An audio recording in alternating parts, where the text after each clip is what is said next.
Because education is important. Because we must equip the young people of our nation with knowledge, with skills, for them to make a useful contribution to our nation going into the future. We have reformed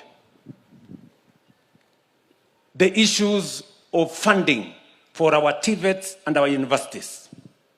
Today, we have a student-centered funding model that makes sure that we treat every student in a unique manner, depending on merit and depending on their ability and the ability of their parents to pay or not to pay. So tumefanya hiyo mambo yote because tunataka vijana wa Kenya wapate empowerment ya elimu, wawe na skills, talanta zao tujue, ndio waweze kuchangia katika kupeleka taifa letu la Kenya mbele. Lakini tukishafanya masomo, pia we must have a plan beyond. Mtu akimaliza form 4, what happens? Mtu akimaliza standard 8, what happens? Mtu akimaliza university, what happens? Mtu akimaliza college, what happens? Yule ambaye amekosa ku transition from one class to another for whatever reason, what happens to them? And that is why we have designed five interventions as government to make sure that the money we spend in education, the 700 billion shillings we spend as Kenyans kusomesha watoto wetu, we must get value out of it by making sure the product of education, the young people who get out of school, we must place them in areas where they can contribute to the progress of our nation. And I've told you we have 5 interventions. Number 1, I told the people of Kenya we were going to run a public construction intervention.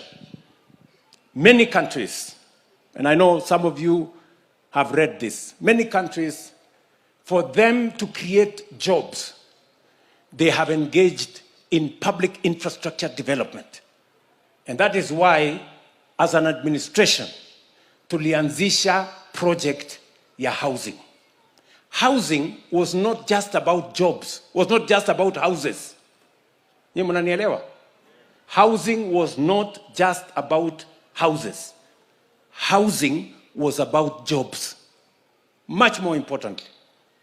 Today, as I talk to you here, we have 500,000 young people working in our affordable housing program, building houses, markets, hostels, engineers, architects, masons, plumbers, carpenters, and all the other trades.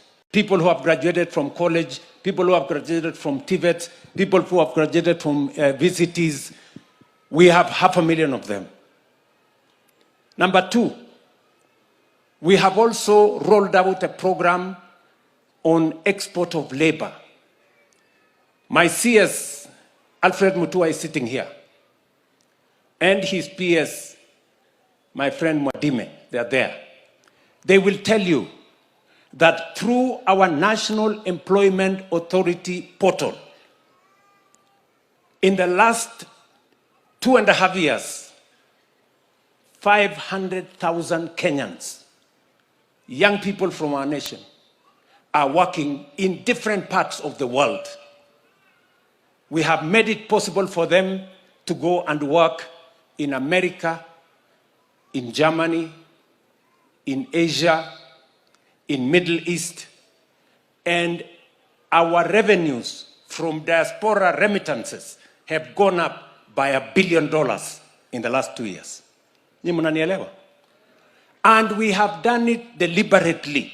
Kwa sababu tumesema kama serikali hatuwezi kungojea ya kwamba itatokea tu nafasi ya kazi. Lazima tuwe na mpango. We must have a plan. And for the first time, I can confirm that the government of Kenya has a plan on how young people are going to access jobs. Intervention number 3, which we have done. Number 3, we have worked on making sure that our digital infrastructure,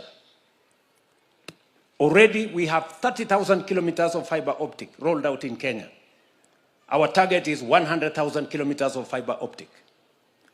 And we want another 1 million young people to work in the digital jobs space. As I talk to you, tuko na vijana 1,300 wanafanya kazi katika mitandao. Digital jobs, working for companies in America, in Europe, in Asia, but working from Kenya. Muliniona last year, nilienda pale Ruiru kufungua kampuni moja inaitwa CCI. In one building, 5,000 young people from Kenya are working for companies in America from one building on our digital jobs platform. Nye mnanielewa? We are rolling it out to every TVET. We are rolling it out to the Jitume centers. We are rolling it out to ICT hubs. And that is why we have given money to every member of parliament to build an ICT hub in every ward in the Republic of Kenya, because we must plan for our young people to get jobs. Mnanielewa vijana wangu? And each and everyone seated here, you have an opportunity to access those opportunities. And today here, leo hapa tumekuja, wale ambao wanaweza kwenda kufanya kazi, wale walimu nimewaambia tumeajiri 24,000 this month. Wale wa digital jobs, they are working in the digital space. Wale wanataka kwenda kufanya kazi Marekani, Ulaya, Saudia, wapi, wametembea. And we have made it easier for them to go and work outside Kenya. Lakini tukasema vile vile, tuko na vijana wengine hawajabahatika kwenda export of labor. Hawajabahatika kwenda digital jobs. Hawajaenda sio masons, sio carpenters, sio electricians. Hawajaenda kutusaidia katika program ya housing na markets na hostels. Lakini ni watu ambao ni wananchi vijana wa taifa letu la Kenya.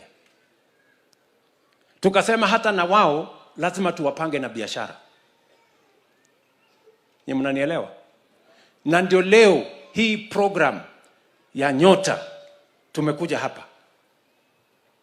Na tumekuja hapa na nataka niwaeleze. Hii program itafikia vijana 820,000. We are looking for 820,000 young people to participate in this program. We have 4 components of this program. One component is the one you are seated here today. Business support. We've come here to support you and support your businesses. There is another program which is going to follow of young people who are working. Pengine alienda kwa mjengo, amefanya kazi ya electrical, mpaka amekuwa electrician, lakini hana certificate kwa sababu hakuweza kwenda kwa college. Mwingine ameenda kufanya kazi mahali fulani, ni mechanic, lakini hajapata bahati ya kwenda shule, lakini siku hizi anaelewa hiyo kazi ya mechanic. So we are looking for 20,000 such young people. And we are going to give them to pay for them a short exam, and then we are going to give them certificates. So that kama mtu amekuwa akifanya kazi mahali fulani, lakini hakubahatika kwenda college, sisi kama serikali sasa tutamulipia fee ya kufanya examination na tutamulipia pesa ya kufanya certificate. Ndio hata na yeye kesho anaweza kwenda mahali fulani, aende aseme mimi najua kufanya kazi ya electrical, mimi naweza kufanya kazi ya mason, ndio hii certificate yangu ya plumbing, ndio hii certificate yangu ya kufanya kazi fulani, ya carpentry, ya tailoring na hiyo ingine. Mimi nataka niwaulize vijana, if you have, kama mko na marafiki, kama mko na majirani, kama mko na watu ambao your compatriots, ambao unawajua wako katika hiyo sekta, waambie waende kwa 254, naitwa star 254 hash, watembee kwa NYOTA, wajisajili. They don't need any connection, they don't need any patronage.